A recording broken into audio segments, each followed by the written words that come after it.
Okay, today I'm going to show you how you can remove ads from Spotify easily on the PC version. The best and the easiest way I would say is to just uh, go to Google, and write uBlock Origin. Now, this is the link for Google Chrome, and it is also available on Firefox. Like, this is the easiest way. Go there and install it. I'm in incognito mode, so I cannot install it, and I already have it, so I don't need to.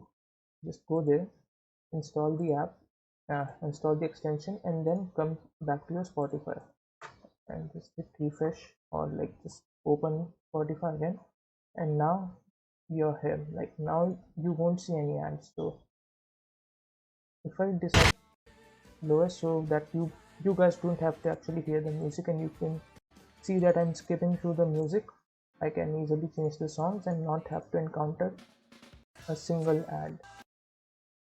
Now, this is the easiest and the most convenient way to not have ads in your Spotify account. Now, the only disadvantage I would say of using your browser along with an ad block is that you cannot access the friend section which you otherwise have in the desktop app.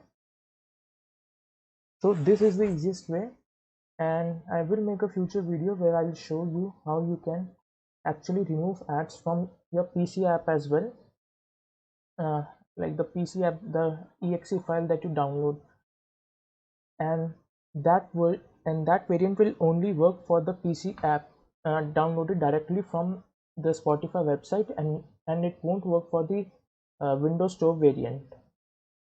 Okay, so I'll just cut it off here. This one.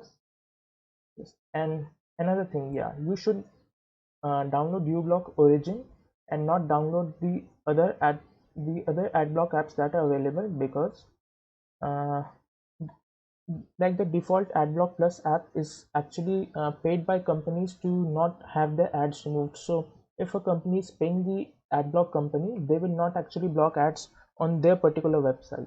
So there's that to be considered. And uBlock Origin will just block ads uh, like impartially, basically.